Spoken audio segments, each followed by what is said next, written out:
अस्सलाम वालेकुम दोस्तों, अपनी नेक्स्ट वीडियो के साथ आपको वेलकम करता हूं अपने इस चैनल में। उम्मीद खैरियत से होंगे। काफी अहम कानून के बारे में इस वीडियो में बात करेंगे। आखिरकार जो इटली की प्राइम मिनिस्टर हैं लेडी मेलोनी, वो जीत चुकी हैं। उन्होंने आज से 3 साल पहले जो काम शुरू किया था और उस पर काफी ज्यादा क्रिटिसिज्म हुई थी इंटरनेशनल लेवल पे, जो ह्यूमन राइट्स की और इमिग्रेंट्स की ऑर्गेनाइजेशंस हैं, उन्होंने काफी ज्यादा क्रिटिसाइज किया था उस वक्त इटली को। लेकिन आखिरकार स्लोली उन्होंने अपना काम जारी रखा और वो कामयाब रही पूरी यूरोपीय यूनियन को इस कानून पे आमादा करने के लिए। जैसे कि आप जानते हैं कि राइट विंग्स पार्टी का इत्तेहाद है इटली में, जो इस वक्त बरसरे इक़्तिदार है। उन्होंने काफी ज्यादा कोशिशों के बाद इमिग्रेंट्स के अगेंस्ट काफी ज्यादा नए कानून जो है मुतारफ करवाए हैं। उसमें से एक कानून ये आज से 3 साल पहले इटली में लेके आए थे कि क्यों ना वो इमिग्रेंट्स जो कि सेफ कंट्री की लिस्ट में शामिल हैं, इसके साथ साथ वो इमिग्रेंट्स जिनके असाइलम और अजीलें जो हैं वो रिजेक्ट हो चुकी हैं, उनको ऐसी कंट्रीज में भेजा जाए जहां से उनको डिपोर्ट करना आसान हो, वहां पे उनके केसेस की सुनवाई हो, या वो लोग जो अभी यहां से रिफ्यूजल हो चुके हैं, उनके केसेस रिजेक्ट किए जा चुके हैं, उनको वहां पे भेजा जाए और वहीं से उनको डिपोर्ट किया जाए उनकी कंट्रीज में। तो इस वक्त जो है इटली की अदालतों ने इस केस को रिजेक्ट किया कि ऐसा भी कानून पार्लियामेंट से आपको पास करवाना चाहिए। उसके बाद उनको पार्लियामेंट से भी मंजूरी करवानी पड़ी, लेकिन उसके बाद यूरोपियन कवानीन क्योंकि ऐसे नहीं थे तो यूरोपीय यूनियन की तरफ से इनकार हुआ, जिसके बाद इटली कामयाब नहीं हो सका।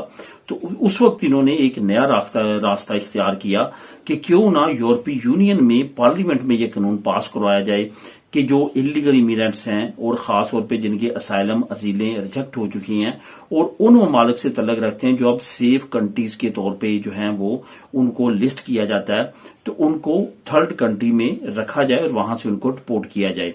अब क्योंकि यूरोपीय यूनियन में भी Aahista Aahista right wings parties आ चुकी थी, Austria, Germany, Holland, Denmark, Finland, ये वो ममालिक हैं यहाँ पे राइट विंग्स पार्टीज आ चुकी हैं। इधर पुर्तगाल में आ चुकी है, ग्रीस में आ चुकी है, इटली में ऑलरेडी थी, स्पेन में अभी तक नहीं है और ऐसा लग रहा है कि आने वाले इलेक्शन के बाद शायद इधर भी आ जाए। लेकिन इनको कामयाबी तभी मिली जब तमाम यूरोपीय मुल्क में ज्यादातर कंट्रीज में राइट विंग्स पार्टीज की हुकूमत आई। उसके बाद इन्होंने अब क्या किया है, इन्होंने ये कानून पार्लियामेंट ऑफ यूरोपीय यूनियन से पास करवा लिया है और इसकी इम्प्लीमेंटेशन जो है वो जुमे वाले दिन 12 जून 2026 को हो चुकी है। जो यहाँ के इमिग्रेंट्स और इमिग्रेशन के मिनिस्टर हैं, उन्होंने बुझे दिल के साथ प्रेस कॉन्फ्रेंस की और कहा हम बिल्कुल भी इस हक में नहीं हैं कि इमिग्रेंट्स को थर्ड कंट्री सेंटर्स में रखा जाए, लेकिन क्योंकि स्पेन यूरोपीय यूनियन का मेंबर कंट्री है और शेंजन स्टेट है, इस वजह से ये कानून जो है वो जुमे वाले दिन यानी कि 12 जून 2026 को यहाँ पे भी इम्प्लीमेंट हो चुका है, स्पेन में भी हो चुका है। अब क्या होगा, अब ये होगा कि इलीगल इमिग्रेंट्स जो कि जिनके केस रिजेक्ट हो चुके हैं असाइलम में, अजील में और अनडॉक्यूमेंटेड हैं और किसी कैटेगरी में ऐसे हैं जिनको वो समझते हैं कि ये ऐसी कंट्री से आए हैं जहां पे कोई इनकी जान को खतरा नहीं है या कोई मसला नहीं है, तो वहां पे इनको जो है वो भेजा जाएगा इन सेंटर्स में। वहां पे इनसे इनकी सुनवाई होगी इनके केसेस में या इस तरह के दूसरे मामलात में।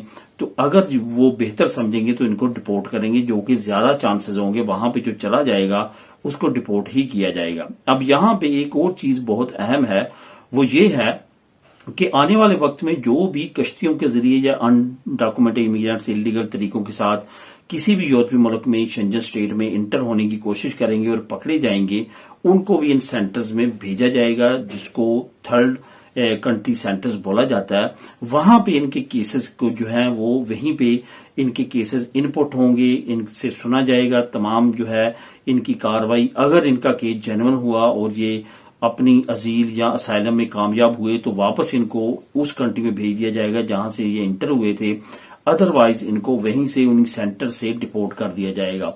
ये एक ऐसा कानून है जो कि इमिग्रेंट्स के अगेंस्ट यूरोपीय यूनियन का अब तक का बुरा तरीन कानून तस्वर किया जाता है। इस तरह का कानून एक मरतबा इंग्लैंड ने भी इम्प्लीमेंट करने की कोशिश की थी, लेकिन उसमें उसको कामयाबी हासिल नहीं हो सकी थी, क्योंकि ह्यूमन राइट्स सिविल सोसाइटी जो है उसने बहुत ज्यादा वाविला मचाया था, जिसके बाद उन्होंने इस कानून को इम्प्लीमेंट नहीं किया था और उसके बाद कंजर्वेटिव पार्टी की हुकूमत भी चली गई थी। तो यही वजह है कि अब यूरोपीय यूनियन इस पे किस्मत आजमाई कर रही है। अब देखते हैं इस पे कहां तक जो है वो ये कामयाब हो पाती है यूरोपीय यूनियन। बहरहाल ये कानून जो है 12 जून 2026 को पूरी यूरोपीय यूनियन में इम्प्लीमेंट कर दिया गया है। اس سے ریلیٹڈ آپ مزید معلومات جو ہیں وہ جان سکتے ہیں. اگر اس سے ریلیٹڈ آپ کے ذہن میں کچھ اور کویشچن ہو تو آپ نیچے کمنٹ بھی کر سکتے ہیں. ملے نیکسٹ ویڈیو میں نئی اپڈیٹ کے ساتھ. اللہ حافظ.